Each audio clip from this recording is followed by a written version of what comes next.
Hey now, get ready to dive into the Sea of Mysteries, also known as the Black Sea. It is the largest inland body of water in the world, bigger than the entire state of California. It has dozens of lost ships and some secret underwater tunnels. And some people believe it's an ancient quarry that was mined out in 6 stages. The Black Sea has distinct vertical layers that don't mix, with higher and lower salinity. The salty water comes from the Mediterranean, and fresh water comes from rivers. 10 of the largest rivers in Europe flow into the Black Sea. It receives more fresh water from the rivers and rainfall than it loses from evaporation. The extra water flows through the Bosphorus into the Marmara Sea. There are 2 flows going through the straits. The upper flow leaves the Black Sea and takes surface water out of it. The bottom flow carries salt water from the Mediterranean to the Black Sea. That's why the upper layers of the Black Sea are less dense than its saltier lower layers. The oxygen that comes from the atmosphere and photosynthesis stays in the surface layers. Everything deeper than about 300 feet in the middle and up to 500 feet near the edge is not fit for life. Only certain bacteria can survive in these conditions. Although there's no air deep down in the Black Sea, the upper layer is home to around 750 species of phytoplankton. Eggs and larvae of fish and invertebrates chill in coastal regions. There are also 180 fish species in the Black Sea, and some of them are valuable, such as horse mackerel, spiny dogfish, and sprat.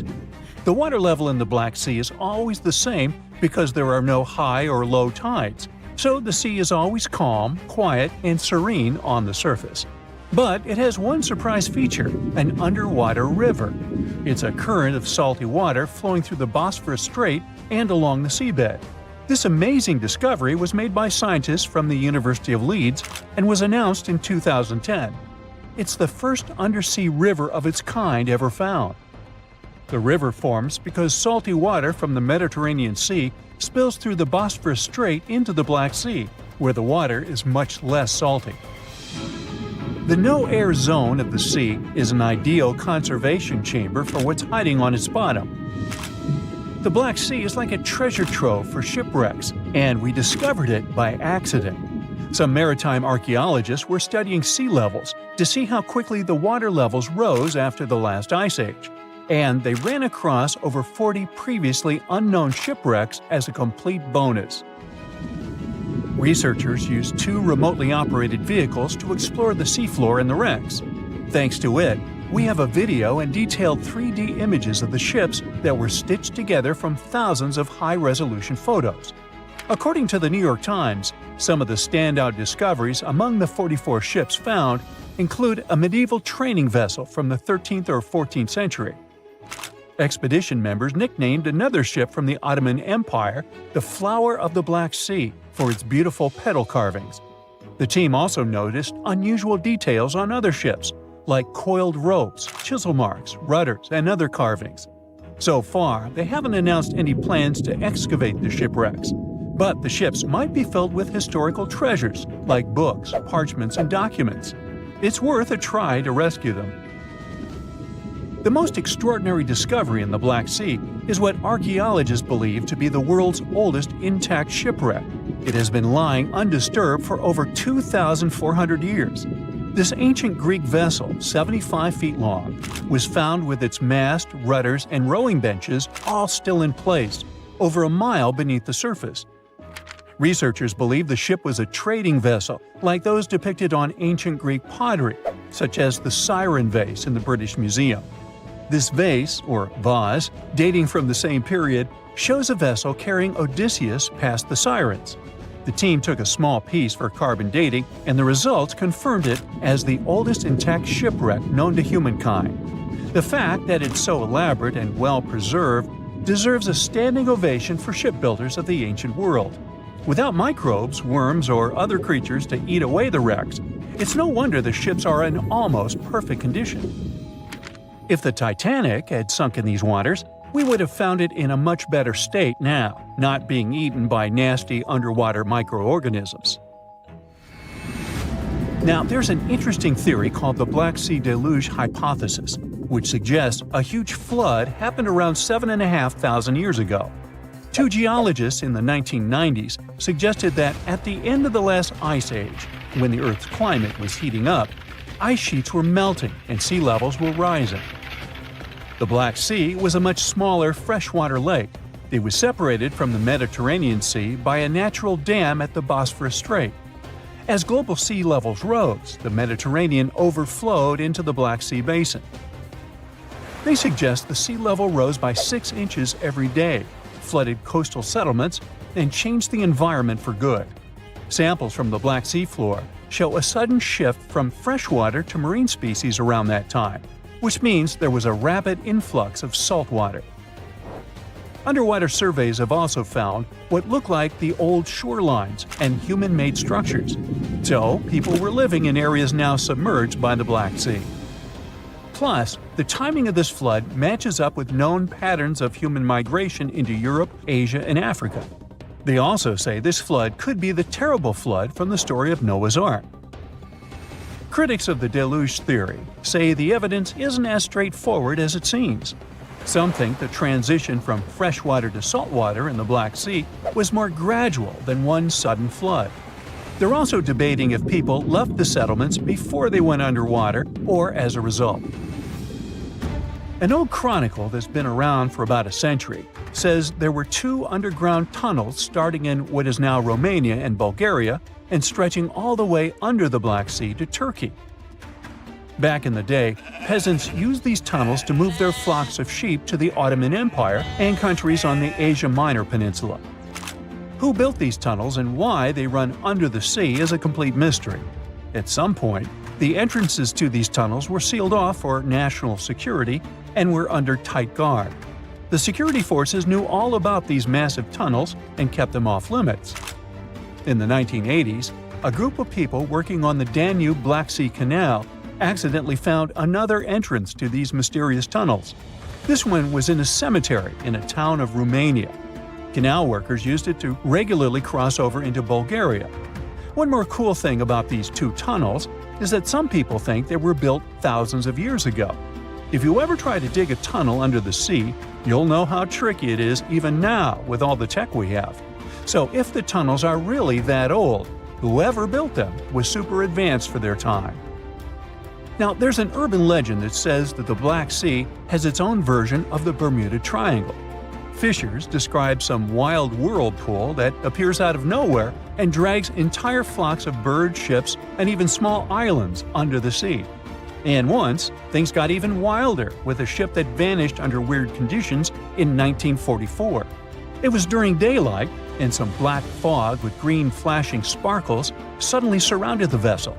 No one has ever seen it since, and no one knows for sure if the story is true. But it sure adds a spooky touch to the mysteries of the Black Sea. Wow, talk about noisy! Toadfish have a unique ability. They can create a very strong sound. The human ear usually can't hear it, especially if only one fish is making the sound. But if many fish are making the sound at the same time, well, it's going to be hard to forget, and you may not be able to stop hearing it. Toadfish are a common part of the fauna off the coast of Sausalito in California, and every year thousands of them gather in the shoals to party and scream. Together, they create a collective sound that can be easily heard by those in the houses near the shore. The noise, which can be described as a low hum, can even penetrate into the city center. Some people get bothered by this constant humming. This is a unique natural phenomenon, but there's a catch.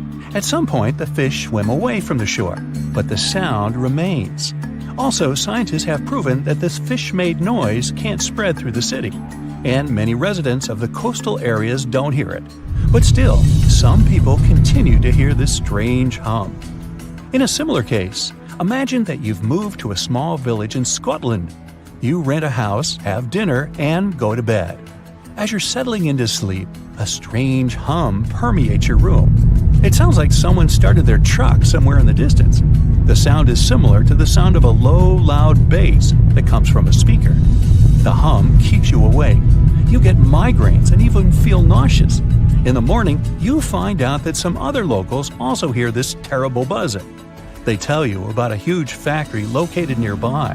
Machines, engines, steam boilers, big air vents, and generators emit a loud, heavy hum that passes through the air.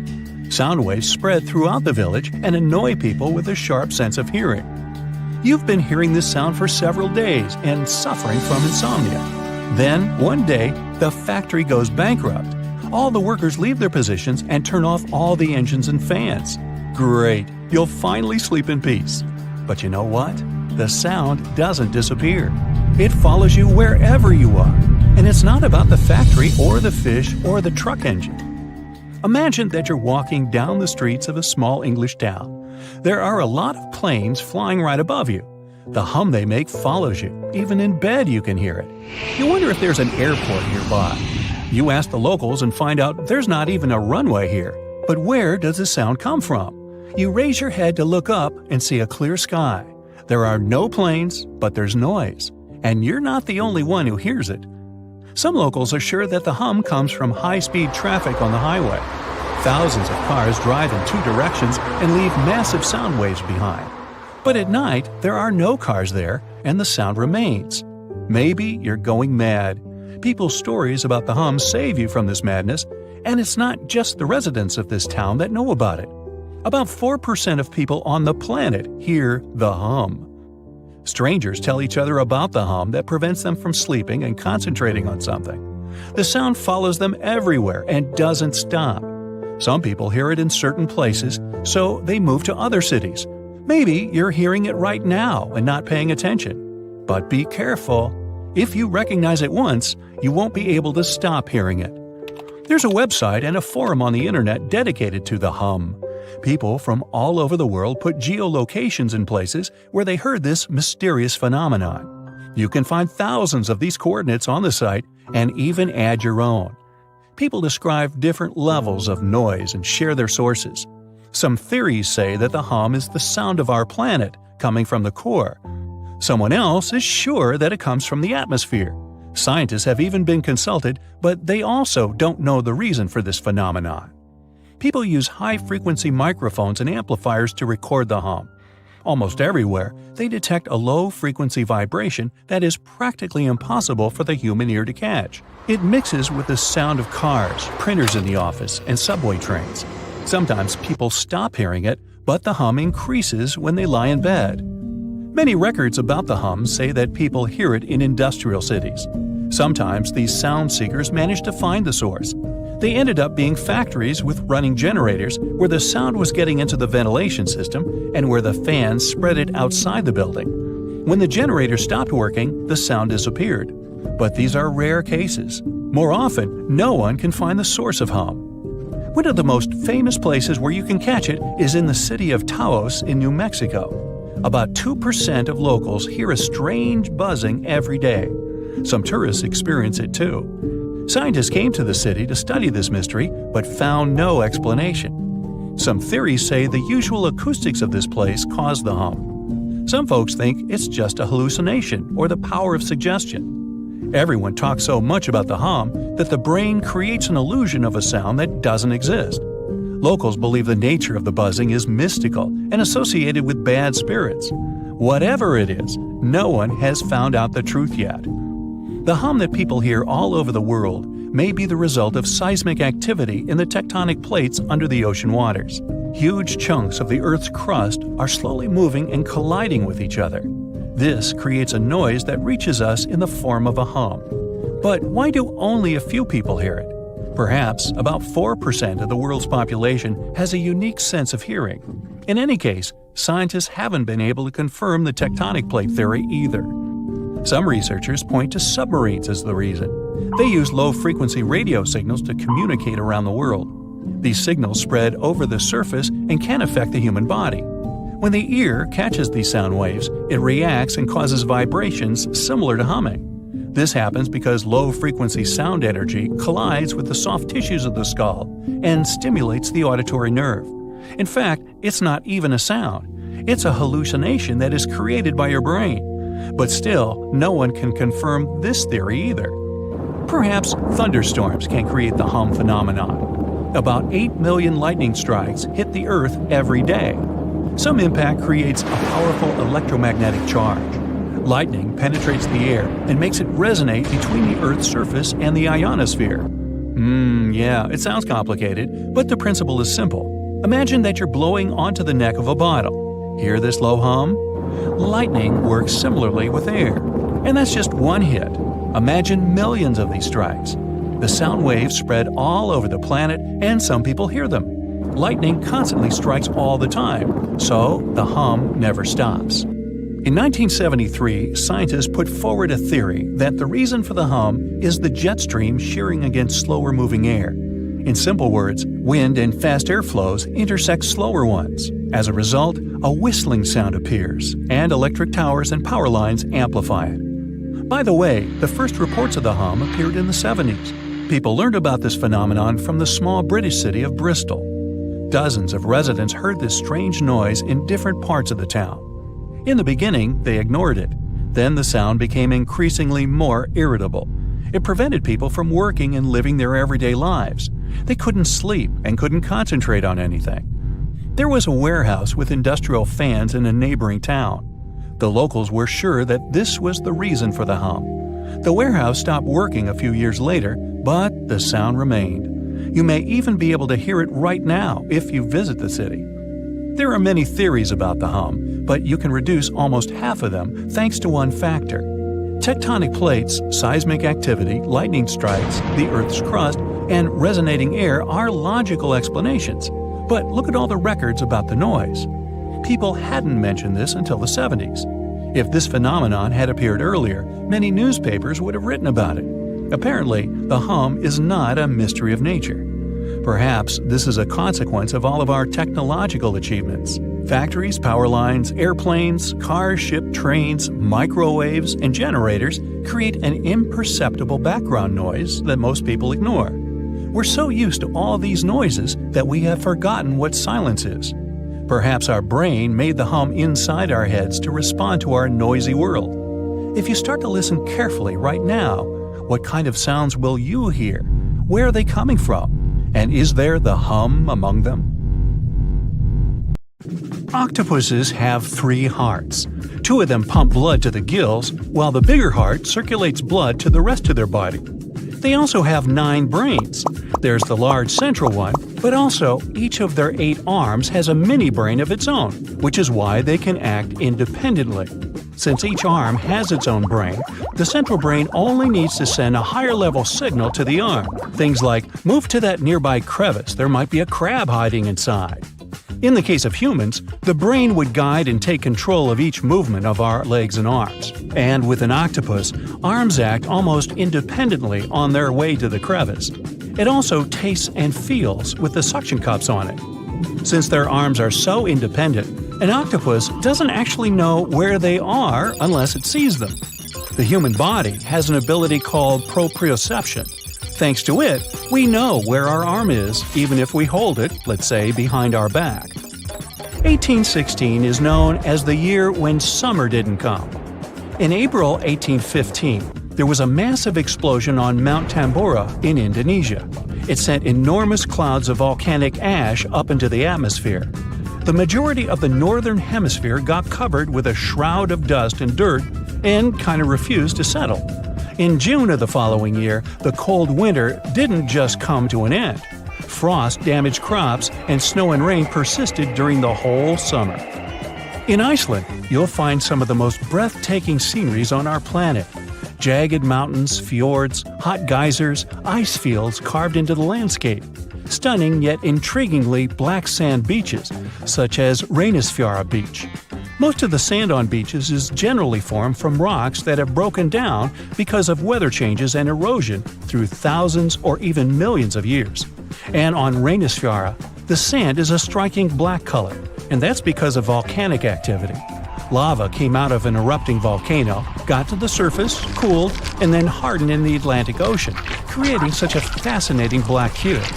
This beach is so magically stunning, but it's also very dangerous because of its sneakier waves. That's when a few smaller waves join together into a single, really big one. This phenomenon can happen when ocean currents force waves together, Or in the case of rainisfera, when such waves come from an offshore underground cliff and get an even stronger pulling effect. Considering the ocean's low temperatures too, it's definitely better to just take pictures from a safe spot. Some trees talk to each other, not the way we do of course, but for example, acacia trees that grow over the African savanna can warn each other if there's something dangerous coming. When some animals, such as antelopes, gobble up its leaves, the tree immediately starts producing more tannin, which is toxic to animals. They also emit a special type of gas that travels through the air and warns other trees they should protect themselves too. You're stargazing, such a chill night, and then a flash of bright light streaks through the night sky. A shooting star, so cool. But what we see is not actually a star, although we call it that way. They're meteors, which are basically small chunks of dust and rock moving through space. As they're passing through our atmosphere, they cause something called friction when one thing rubs against another, and that's why they glow. Also, the friction causes heat. Dust and rocks get extremely hot as they fly through the atmosphere, and the heat makes them glow until the moment they burn out and turn into what we call the shooting star. Sunsets in deserts are extremely beautiful because of the spectacular colors they produce a bit more than elsewhere. Sunlight consists of various shades of the color spectrum. When the sun is high in the sky, these colors mix together and our eyes see them as white. But as the sun gets lower, its rays have to go through a thicker layer of atmosphere before they get to us. The atmosphere then scatters shorter wavelengths of light, like blue and purple, before we can even see them. That's why the longer orange and red wavelengths stand out. In urban environments, air pollution can make sunset colors duller than everywhere.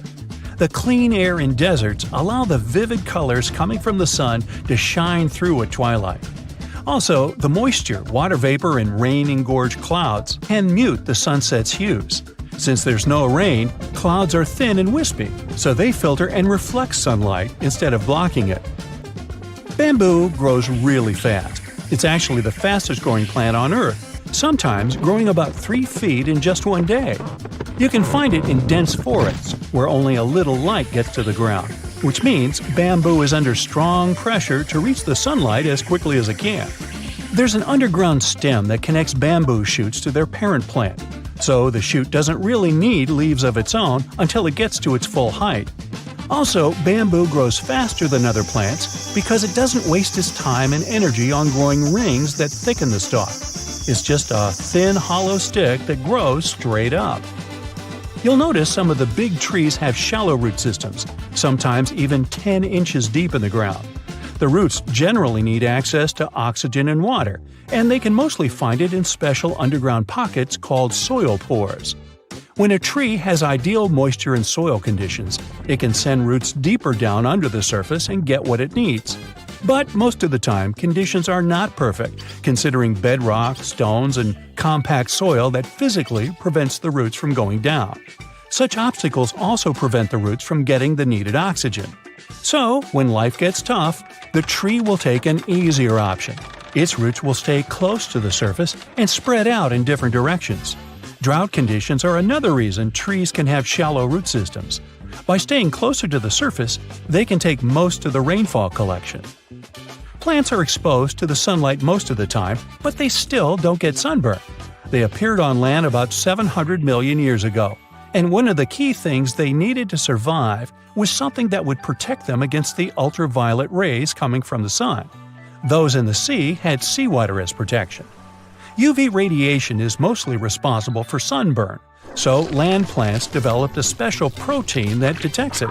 This protein sends signals to the cells to protect the plant from the damage and effects of UV radiation.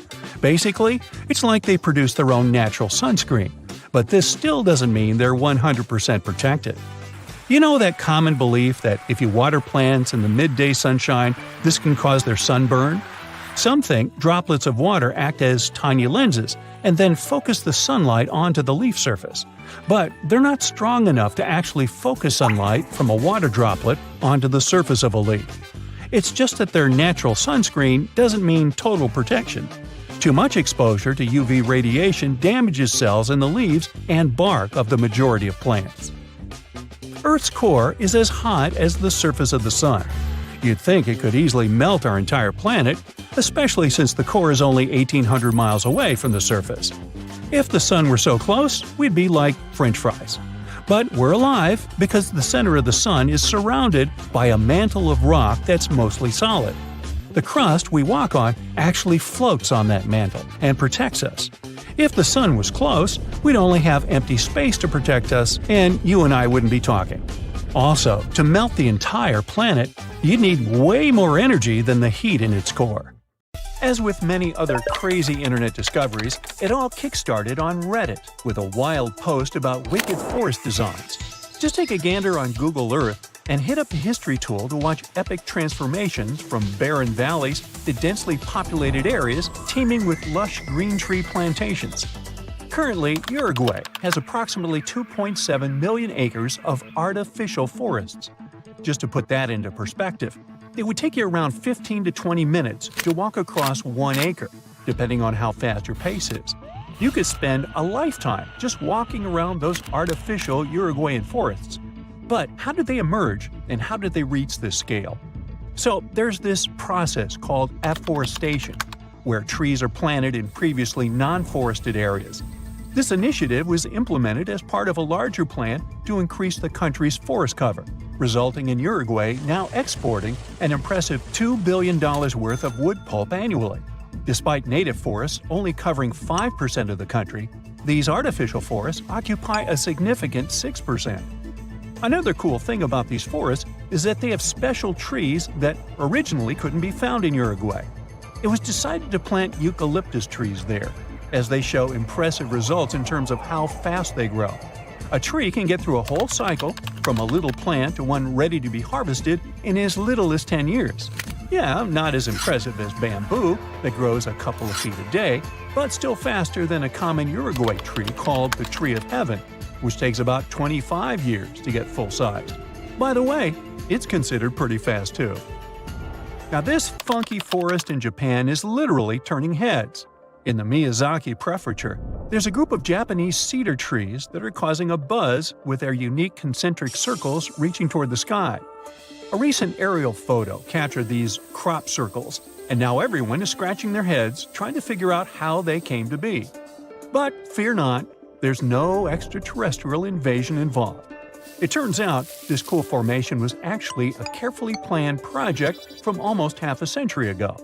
Back in 1973, researchers planted these trees in specific radial increments to create these mesmerizing circles.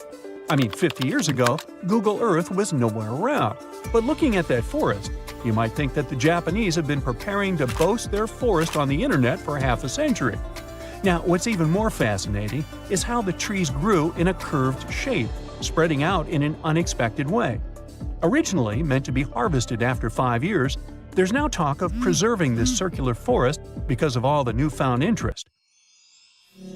Now, look at this portal in the forest. There's no way it could have emerged naturally, right?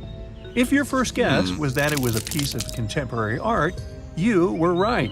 So, this portal is located in southern Estonia, and it was created by Finnish artist, this guy. This portal is far from being his only creation. He's had other crazy projects too.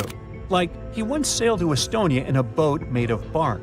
He also chopped down a forest plot, sorted all the materials for months, and then made an installation the same size as the original plot.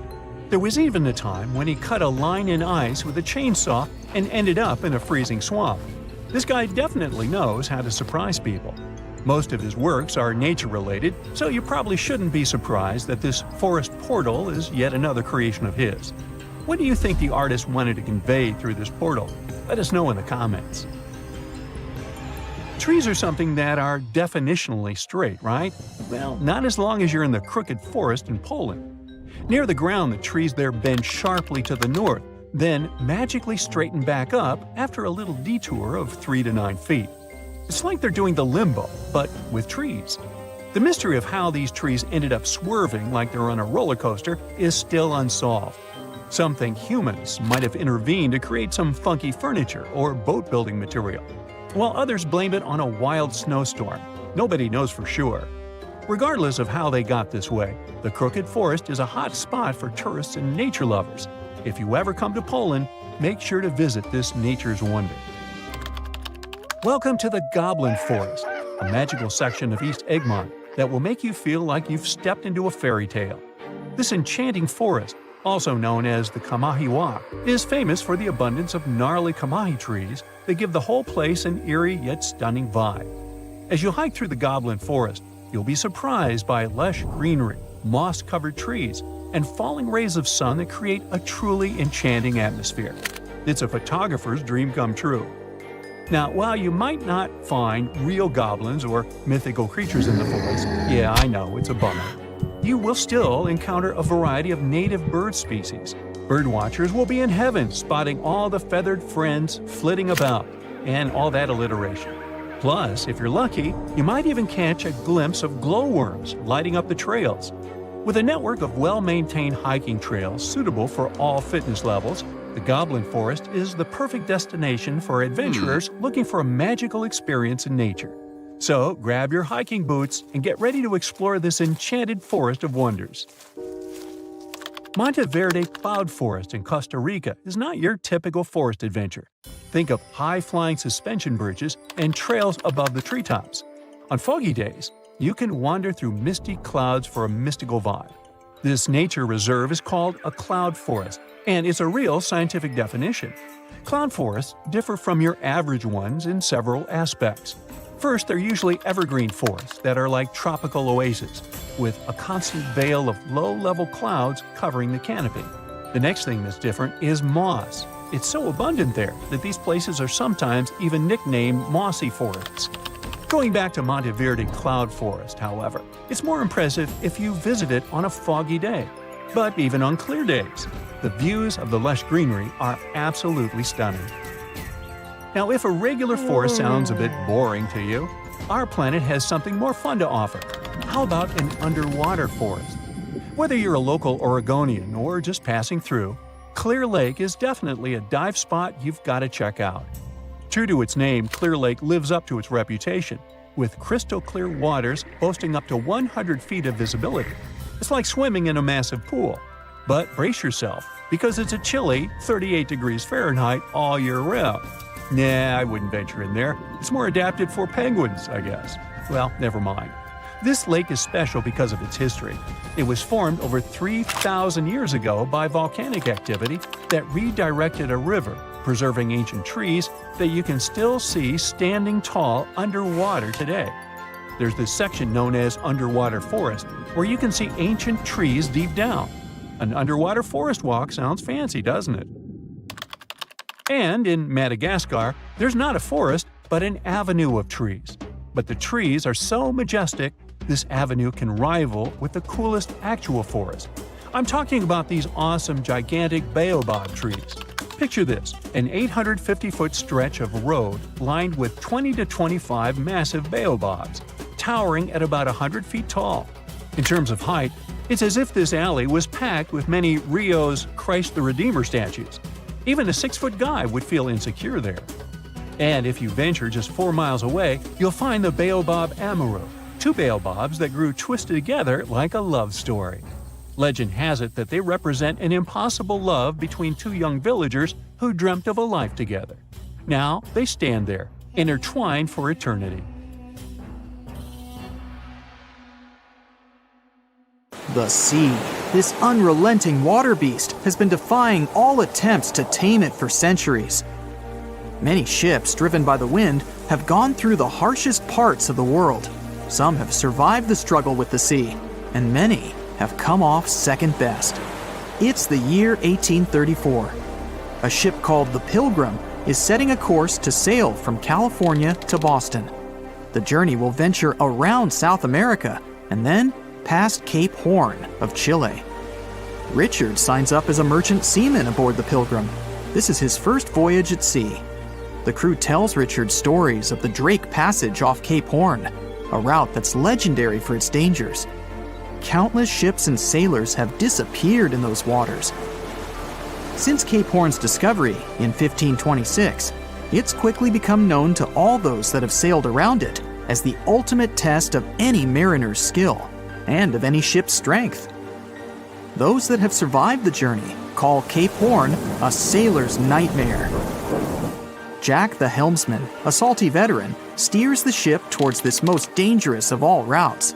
Jack has been aboard the Pilgrim since it was first commissioned in 1825. He's passed by the Horn many times, each time learning a different lesson from the tests provided by the sea. The Pilgrim has been refitted since its past voyage a year ago. Richard values Jack's experience, given that it's his first journey at sea. Jack assures Richard of his confidence in the Pilgrim, even though it's just a small wooden brig with 2 masts. Jack's aware that wooden vessels are gradually becoming outdated, replaced by new steam-powered ships. But Jack prefers the maneuverability of the Pilgrim and would take it over the steel ships any day. Richard is excited to be aboard. There's so much to explore in life as a merchant seaman, but the guy struggles to acquire his sea legs on the boat. Forceful winds make the Pilgrim move faster, providing Richard with a quick introduction to life at sea. At the same time, nothing can prepare him for what is to be experienced at Cape Horn. It's the southernmost point of land before Antarctica. The gap between the icy continent and Cape Horn holds the infamous Drake Passage. Approximately 700 miles between Cape Horn and the Antarctic Peninsula. Strong winds provide an uninterrupted, steadfast journey toward the Horn. But, as Jack tells Richard, the winds are more concentrated at the Drake Passage. They create a funneling effect, becoming stronger and more unpredictable. Richard is unsure of what this might mean for the Pilgrim, but understands that there's no easier route to travel around South America. A few days pass. The Pilgrim sails by the many islands that make up the western coast of Chile. Although the sea has been relatively calm, Richard continues to deal with his lack of sea legs. His movements are still not very graceful. The constant, ever-swaying deck rises and falls, and Richard finds it hard to get used to the motion. Random large waves hit the Pilgrim from every angle. The ship is quickly approaching Cape Horn. Richard looks towards great thunderous black clouds in the distance. "Welcome to the Horn," Jack says, half laughing. A wry smile upon his face soon disappears. The man gets serious, knowing what awaits them all. Stronger winds start blowing the sails as the crew scrambles to hang onto the ropes. Richard desperately sets to adjust the aft sails, adjusting for the constant change in strong southerly winds. Jack holds firm at the helm, knowing the importance of his role. He's wary of the swell. It can build very quickly the further south they travel. It's crucial the Pilgrim doesn't venture too close to the Horn when they approach. The great darkness that was in the distance is now all around them, filling the sky in every direction. Blackened clouds throw rain and hail down at the crew as they try to resist the enraged weather.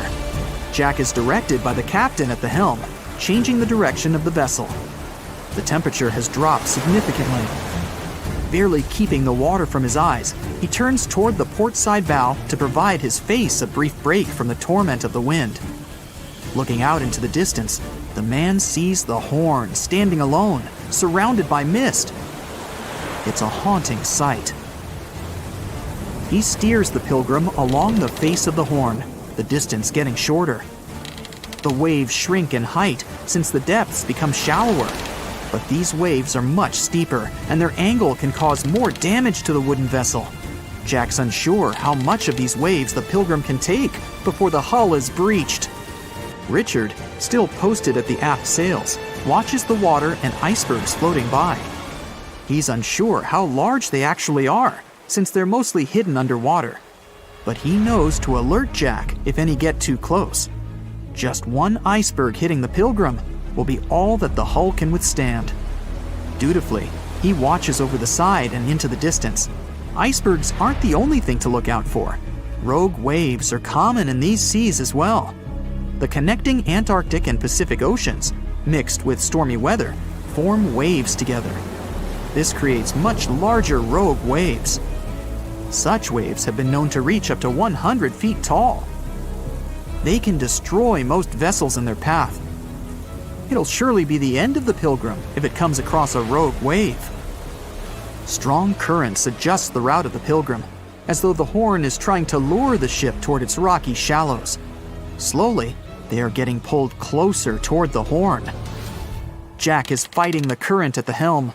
Spinning the wheel, he strains his body as much as he can. Grunting, he plunges the wheel from the port side to starboard and back again. The captain keeps yelling directions. To a novice, they're extremely confusing. But Jack, a hardened veteran, continues to interpret the directions with ease, steering to readjust their course away from the horn. The captain orders Richard to assess the hull below the decks. With the level of pounding the Drake Passage has provided so far, it's surely harmed the ship in some way.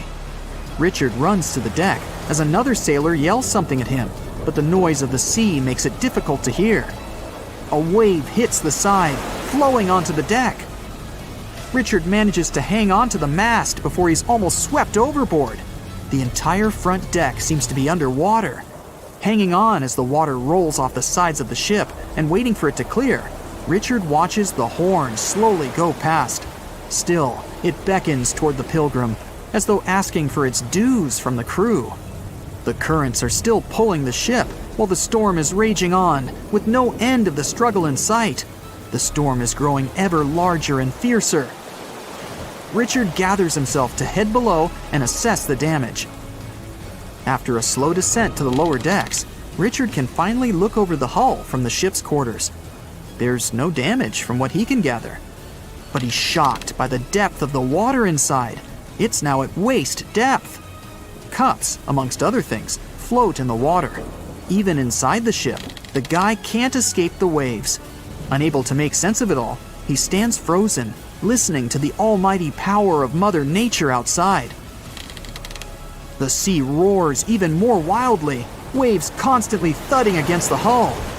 It sounds like a somber drumbeat, a slow countdown to the demise of the Pilgrim. Richard forces himself back to the terrors of the above decks, grasping onto the rails to carefully walk the slippery stairs. He leaves the disturbing creaks of the wooden decks. They're soon replaced with the strained sounds of the ropes, the yells of other sailors, and the deafening roar of the sea crashing all around him. Jack is at the helm, focused on his role, still fighting the wind and the waves, even with the addition of ice and frost.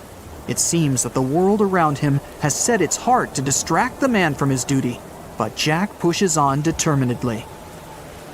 For 9 days, the Pilgrim fights the constant changes in stormy weather, facing all kinds of obstacles, but the ship manages to make it through. As they leave the storm behind, the crew sets their course north for their final destination. The sight of the sun peeking through the dark clouds is the most relieving thing Richard has ever experienced.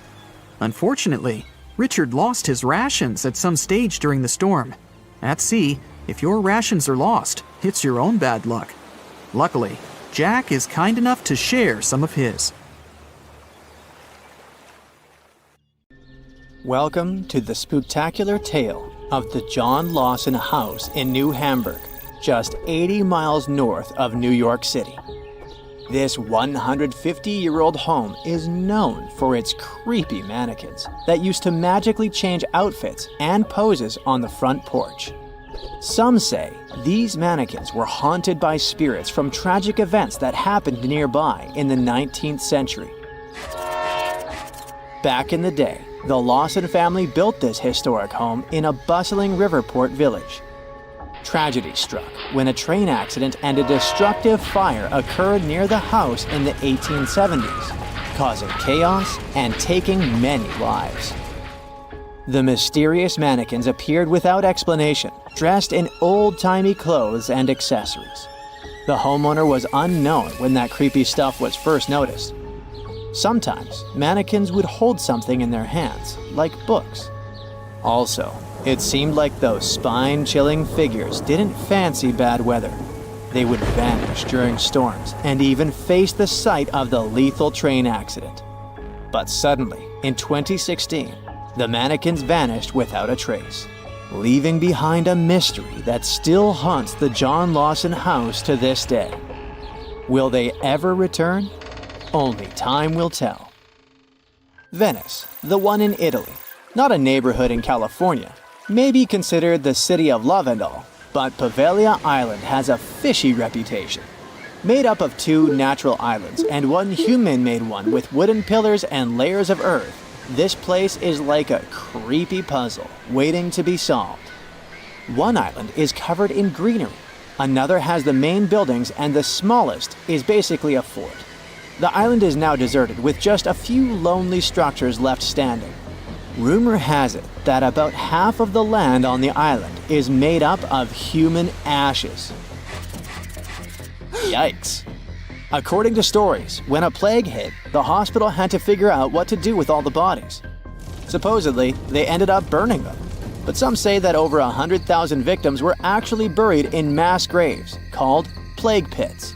The details about how all these bodies were disposed of are sketchy at best, leaving room for spooky speculation about what went down on the island. Whether they were torched or buried, the sad truth is that thousands of lives were lost and left behind on Pavia Island. Another creepy tale involves a crazy asylum director who supposedly jumped off the clock tower after being swallowed up by a mysterious fog. But this story may have originated from shows like Ghostbusters, with no actual proof that this dude even existed. There are also whispers of patients seeing ghosts within the psychiatric hospital, adding to the island's spooky vibe. While these stories might be a bit out there, they definitely add to the mystery surrounding Pavia Island. Despite all the exaggerated stories and urban legends, one thing remains true. Pavia Island has a dark history filled with tragedy. This place has seen it all. The empty buildings and abandoned landscapes are like sad reminders of the sorrowful past that haunts this eerie island. Hush, don't move. We're in the clearing in Hoia Baciu, Transylvania, which has a funky reputation for being one of the creepiest places in the world. The trees there wouldn't grow in a clearing that has a perfect oval shape. Soil scientists have been unable to explain this anomaly. The area attracts a variety of people, from Romanian witches to sword-wielding Americans attempting to cleanse the forest through yoga. Hoia Baciu gained international attention in 1968 when someone captured a photograph of a mysterious flying object hovering over the clearing. Some people are sure those must have been guests from another planet. This event, along with the alleged paranormal occurrences reported by visitors, has added to the forest's enigmatic reputation. Local guides also share other anecdotes linked to this forest. For example, some time ago, a group of 60 people from Bucharest attempted to open a gate into another dimension there. If a paranormal forest doesn't send shivers down your spine, maybe this place will. Yep, there's a whole settlement at the bottom of Lake Lanier, Georgia's biggest lake, and it's filled with a secret American horror story. Terror, ghosts, and other paranormal stuff. The whole shebang. There are many spooky tales about Lake Lanier. Fishermen have reported seeing ghostly kayaks, and stories circulate about women with no hands haunting the Jerry D. Jackson Bridge. Plus, the lake has a dark side, with over 500 demises since it was created and more than 200 since 1994. People talk about good swimmers getting snatched under the water, mysterious boating accidents, and vehicles crashing into the lake for no reason. Locals will straight up tell you, don't go to Lake Lanier. And with the lake stats, it's hard to argue. Some say the lake is cursed, but it's up to you to decide. The Poison Garden is a misleading, beautiful place where danger lurks behind every leaf. It's tucked away behind spooky black gates at the Alnwick Garden. There, you'll discover a collection of over 100 plants that are not just toxic, but downright lethal. If you don't have to worry about accidentally poisoning yourself, just keep your hands to yourself. No sniffing or nibbling allowed. Venture through ivy-covered tunnels and fiery-shaped beds as you dive into the history of poison and hear some thrilling tales of infamous cases. Prepare to meet some dangerous flora like Laburnum atropa belladonna, and even the infamous Jimpy Jimpy plant that's rumored to be able to hurt you as nothing else. By the way, there are many wild stories about this dreaded plant. Some are a bit exaggerated, like the one about using the leaves as toilet paper. Ouch. But others are no joke, like horses getting stung and going bonkers. There's even a tragic tale of a person passing away from its sting in New Guinea back in 1922. So come on, take the plunge in the poison garden if you dare. Just remember to steer clear of any plants that could lead to a seriously bad day. You're having your vacation in Finland, the happiest country in the world. You rent a car and drive to see the lakes. What could go wrong? Suddenly, you come face to face with over 1,000 eerily still figures. These guys are dressed to impress in colorful outfits, but there's something off about them. Their heads are featureless, their bodies wooden, and they all seem to be staring in the same direction. It's like they were playing a giant game of freeze tag, but nobody remembered to yell, "Tag, you're it." These silent sentinels are known as the Silent People, and they've been scaring people since 1988. They're the brainchild of dancer and choreographer Reijo Kila. Originally hanging out in Lasila near Helsinki, they've traveled around a bit before settling in their current spot on the side of the road. Why did they move? Maybe they were tired of big city traffic and wanted a quieter place to chill. No one really knows what these peat-headed, straw-haired guys are all about. Some folks find them creepy, like they're watching your every move. Others think they're kinda sad, like a group of friends waiting for a bus that never comes. But hey, that's art for you. Open to interpretation and open to jokes about scarecrows having better fashion sense than most humans. Bonus here, there's a cafe with traditional Finnish crepes, so you may get scared there, but not hungry. In Australia's far north, there's a spooky granite mountain known as the Bermuda Triangle. Black Mountain, also known as Kalkajaka by the indigenous owners, has been the backdrop for some seriously strange disappearances dating back to 1800s. It's pretty close to Cooktown, so it has some legendary tales attached to it. They say Black Mountain was once a fierce battlefield for opposing ancestral clans. The whole place is littered with massive granite boulders stacked in a chaotic manner, where explorers, horses, and cattle seemingly vanished into thin air. For many years, people were scared by the bad reputation of this place until recent research shed some light on the dark mystery of Black Mountain, leaving no room for further speculation. Turns out, the reason for the disappearances may not be as supernatural as we thought. Lack of swimming skills, crocodiles, or just some good old-fashioned tomfoolery could have been the real culprits. So, we might be getting closer to finding a massive icy planet beyond Neptune's orbit. Sorry Pluto, still not you. Recently, some universe mapping using data from a telescope in Hawaii eliminated about 78% of the possible locations for this mysterious Waldo from space.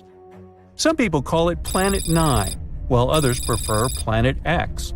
Either way, it's been causing controversy since its existence was first proposed, and that is mainly because no study so far can answer the big question: does it really exist?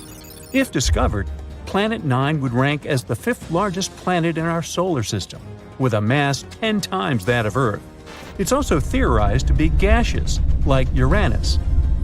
The initial study on Planet 9, dating back to 2016, suggests that this colossal new planet orbits the Sun 29 times farther out than Neptune, which sits at about 2.8 billion miles. As a result, the Planet 9 would take between 10,000 and 20,000 years to complete a single orbit around the Sun. If confirmed, this yet-to-be-understood world would dominate a region larger than any other known planet in our cosmic neighborhood. These are all intriguing hypotheses, but without a single piece of evidence or observation to back them up. Before dismissing this as a wild guess, it is important to note that these researchers relied on complex mathematical modeling and computer simulations to speculate about the planet's characteristics, because that's what they do. The hypothetical presence of this planet would explain various mysterious features located beyond Neptune. We are specifically talking about the Kuiper Belt, a huge donut-shaped region filled with icy debris left over from the formation of the solar system, including comets and dwarf planets like Pluto. What happens is that the 6 farthest objects in the Kuiper Belt exhibit elliptical orbits that are all oriented in a similar direction within physical space and tilted approximately 30 degrees downward relative to the orbital plane of our 8 known planets. What's strange here is that despite their distinct orbital velocities around the solar system, they maintain this alignment. The likelihood of such alignment occurring randomly is extremely low, around 0.007%. So here comes Planet 9, a hypothetical massive celestial body that offers a plausible explanation for this strange phenomenon, potentially exerting gravitational influence to shape these orbits. The initial theory didn't hold up for long, facing accusations of observational bias and calculation errors. Then, in 2017, another study popped up, sparking back the idea that maybe Planet 9 is out there after all. This time, Spanish astronomers tried a novel approach, focusing on observing extreme trans-Neptunian objects. These celestial bodies orbit the Sun in highly stretched elliptical paths, with average distances exceeding 13 billion miles. The research suggests that the distances between these objects' nodes and the Sun might provide clues to Planet 9's location. You see, these nodes are the points where a celestial body's orbit intersects the solar system's plane. When these objects reach these points, they're more likely to interact with other solar system bodies, potentially causing significant changes in their orbits or even collisions. So, if the trajectory of these extreme trans-Neptunian objects remains stable, everything's fine. But if it's not, well, that's a sign that something else, something big, is messing with their path. And that's exactly what the research found. There is something unseen out there, throwing these objects off course. And that something could be a planet chilling at a distance between 300 to 400 times farther from the Sun than Earth.